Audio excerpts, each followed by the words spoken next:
बिस्मिल्लाहिर्रहमानिर्रहीम, अस्सलाम वालेकुम। आप देख रहे हैं अलताज़ी फूड और मैं हूं आपके साथ आपका भाई सूफ़ी। आज आपका भाई लेकर आया है आपके लिए भिंडी और गोश्त की रेसिपी। आज मैं आपको बताऊंगा कि भिंडी की लेस हमने किस तरीके से ख़त्म करनी है, क्योंकि अक्सर भिंडी बन के जब तैयार होती है तो भिंडी में लेस रह जाती है।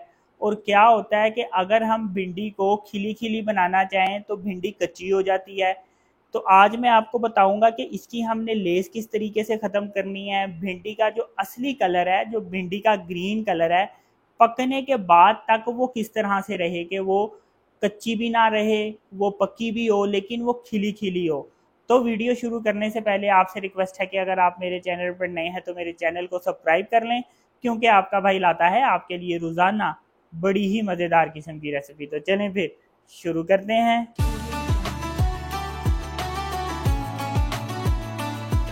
सबसे पहले हम गोश्त को तैयार करेंगे। तो यहाँ पे मेरे पास 1 किलो गोश्त है। ये 1 किलो गोश्त मैं एक प्रेशर कुकर में डाल दूंगा। 1 टेबलस्पून नमक, 2 टेबलस्पून कुटी हुई लाल मिर्च, हाफ टी स्पून हल्दी, 1 टेबलस्पून धनिया पाउडर और 1 टीस्पून कश्मीरी लाल मिर्च, ये मसाले इसमें डाल देंगे। एक छोटे साइज का प्याज था और प्याज को मैंने स्लाइस में काटा है, ये प्याज भी इसमें डाल देंगे। और 1.5 टेबलस्पून मेरे पास लहसुन अदरक का पेस्ट है, ये भी इसमें डाल देंगे। अब इसमें हम साथ ही पानी डाल देंगे। इसमें मैंने 3.5 मग पानी शामिल कर दिया है। अब प्रेशर कुकर लगा देंगे। प्रेशर कुकर मैंने लगा दिया है। गोश्त को हम गला लेंगे। तकरीबन हमने प्रेशर कुकर 20 से 25 मिनट के दरमियान में प्रेशर कुकर लगाना है। और अब मैं आपको बताता हूँ कि भिंडी की हमने कटिंग किस तरीके से करनी है। यहाँ पे मेरे पास 1.5 किलो भिंडी है। भिंडी को मैंने धोने के बाद क्या किया है कि भिंडी को धोने के बाद एक कपड़े से अच्छी तरह से खुशक कर लिया है। ये बहुत ज़रूरी है कि भिंडी को धोने के बाद आप इसको एक कपड़े से खुशक कर लें। अब क्या करना है कि साइड से हमने इसको कटिंग कर लेना है। ये देखें, दोनों साइड से इसको हमने वेस्ट कर देना है। अब यहाँ पे भिंडी पे हमने हल्का सा काट देना है, लेकिन ज़्यादा गहरा नहीं देना, सिर्फ हल्का सा काट देना है। देखें, हल्का सा मैंने इस तरह से भिंडी को काट दिया है। इससे ये होगा कि जब हम भिंडी को फ्राई करेंगे तो इसके अंदर तक घी जाएगा, या अगर आप ऑयल इस्तेमाल करते हैं तो अंदर तक जाएगा और वो भिंडी की अंदर से लेस को ख़त्म कर देगा। भिंडी को हमने एक साइज़ में ही कटिंग करना है। अब ये देखें, जैसे ये बड़े साइज़ की भिंडी है तो इसके हम 2 पीस कर लेंगे। दरमियान से इस तरह से कट दिया और इस तरह से इसके हमने 2 पीस कर लिए। तो जितनी भी भिंडी है सब हम इसी तरह से कटिंग करेंगे। 22 मिनट मैंने प्रेशर कुकर लगा लिया है। यहाँ पे ये देखें, इस वक्त इसमें पानी है तो हमने इसका ये पानी खुश्क कर लेना है। अच्छा, यहाँ पे क्या होता है, बाज़ औक़ात गोश्त जो है वो ज़्यादा गल जाता है। तो अगर हम बोटियाँ बीच में ही रख के इसका गोश्त को आप पानी हम खुश्क करेंगे तो क्या होगा कि बोटियाँ बहुत ज़्यादा गल जाएंगी और वो खुरना शुरू हो जाएंगी। तो अगर इस तरह की सूरत हाल हो तो आपने क्या करना है कि बोटियां अलग कर लेनी है और पानी को खुश्क कर लेना है। अब यहाँ पे मैंने एक कढ़ाई ली है और कढ़ाई में मैं ऑयल डाल दूंगा। इस ऑयल में हम थोड़ा सा नमक डाल देंगे। ऑयल जब अच्छी तरह से गर्म होगा तो हमने इसमें भिंडी डालनी है। ठंडे ऑयल में हमने भिंडी नहीं डालनी। ये देखें, ऑयल गर्म हो गया है तो अब इसमें मैं भिंडी डाल दूंगा। भिंडी को फ्राई किस तरीके से करना है, भिंडी का कलर हमने कितना रखना है, ये चीज़ आपने ध्यान से देखनी है कि इसका हमने कलर किस तरीके से रखना है। साथ साथ थोड़ी थोड़ी देर बाद इसमें चम्मच फेरते रहेंगे। क्या होगा कि इससे जो भिंडी है वो सारी एक ही तरह से फ्राई होगी। ये देखें, भिंडी का कलर मैंने इस तरह से रखा है और इसको मैंने टोटल 4 मिनट तक फ्राई किया। तो 4 मिनट में क्या होता है कि भिंडी बहुत ज़्यादा एक्स्ट्रा भी फ्राई नहीं होती और अंदर से भी ये पक जाती है। तो ये देखें, इसका कलर हमने इस तरीके से रखना है। अगर इससे ज़्यादा हम फ्राई करेंगे तो क्या होगा कि भिंडी का जो असली कलर है इसका वो कलर भी नहीं रहेगा और इसका टेस्ट भी ख़राब हो जाएगा। भिंडी इससे ज़्यादा फ्राई करने से अकड़ जाएगी, यानी अकड़ जाती है ना जो, वो हो जाएगी। और अगर हम इससे कम फ्राई करेंगे तो फिर क्या होगा कि भिंडी में एक लेस रह जाएगी।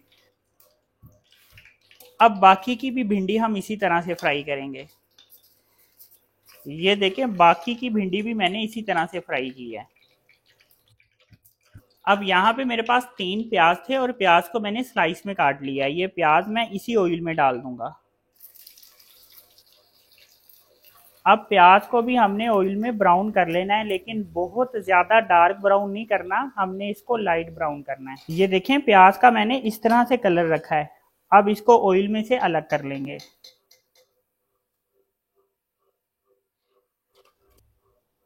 अब ये देखें इसमें ज्यादा ऑयल है, तो थोड़ा सा ऑयल हम कम कर देंगे। उतना ऑयल हमने रखना है कि जितने ऑयल में हमारा अब सालन बन के तैयार हो जाए।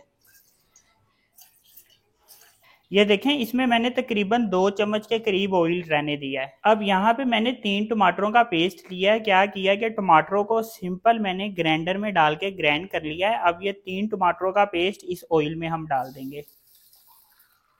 अब यहाँ पे हमने टमाटरों के पेस्ट की भुनाई करनी है। इतनी देर भुनाई करनी है कि टमाटरों के पेस्ट का जो पानी होता है, इसका पानी हमने अच्छी तरह से खुश्क कर लेना है। ये देखें टमाटरों के पेस्ट की मैंने इस तरीके से भुनाई कर लिया है। ये देखें इतनी हमने इसकी भुनाई करनी है। ये देखें गोश्त में जो पानी था वो अच्छी तरह से खुश्क कर लिया है। अब ये गोश्त मैं इस टमाटरों के पेस्ट में डाल दूंगा। थोड़ा सा हम इसमें पानी का हंगाला डाल देंगे ताकि मसाला ना ज़ाया जाए। चम्मच फेर के एक दफ़ा हमने इसको मिक्स कर लेना है इस तरीके से। 1 टीस्पून इसमें मैं पिसा हुआ गरम मसाला शामिल करूंगा। चम्मच फेर के अब इसको मिक्स कर लेंगे। ये गरम मसाला पाउडर वो मसाला पाउडर नहीं है जो बाजार से पाउडर मिलता है, इसको खुद बनाया है। तो ये रेसिपी आपने देखनी है तो मेरे चैनल पर गरम मसाला पाउडर की रेसिपी मौजूद है।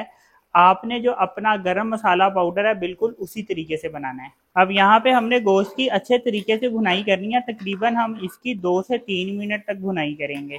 गोश्त की मैंने अच्छे तरीके से तकरीबन 3 मिनट तक भुनाई कर ली है। अब ये जो मैंने भिंडी और प्याज फ्राई करके रखे थे ये इसमें डाल देंगे। अब इसमें चम्मच फेरेंगे और बड़े एहतियात से चम्मच फेरना है ताकि ये भिंडी टूटे ना। अगर चम्मच हम बेदर्दी से फेरेंगे तो क्या होगा, भिंडी टूट जाएगी और सालन की ग्रेस नहीं रहेगी। तो इस वजह से चम्मच हमने इसमें बड़े एहतियात से फेरना है।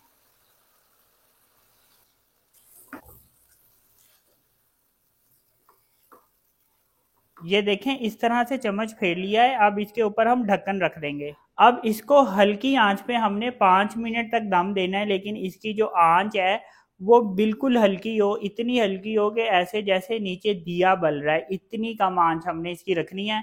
5 मिनट इसको दम देंगे। इसके बाद मैं आपको दिखाऊंगा कि ये भिंडी गोश्त अल्हम्दुलिल्लाह कितना मज़ेदार बन के तैयार हुआ है। तो ये देखें जी माशाल्लाह से कितनी ज़बरदस्त भिंडी बन के तैयार हुई है।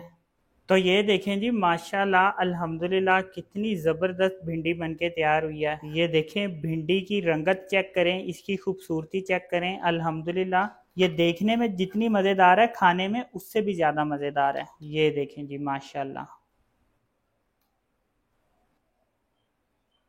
तो ये देखें जी माशाल्लाह अल्हम्दुलिल्लाह भिंडी गोश्त की फाइनल लुक चेक करें। अल्हम्दुलिल्लाह कितनी मज़ेदार बनके तैयार हुई है। तो अपने भाई के कहने पे एक दफ़ा इस तरह से भिंडी गोश्त ज़रूर बना के ट्राई करें। तो अगर आपको ये मेरी वीडियो पसंद आई तो मेरी वीडियो को लाइक करें और मेरे चैनल को सब्सक्राइब करें और अपनी कीमती राय का भी इज़हार ज़रूर कीजिएगा। अपना ख्याल रखें, दुआओं में याद रखें। अपने भाई को इजाज़त दीजिए, फिर मिलेंगे एक नई और मज़ेदार रेसिपी के साथ। अल्लाह हाफिज़।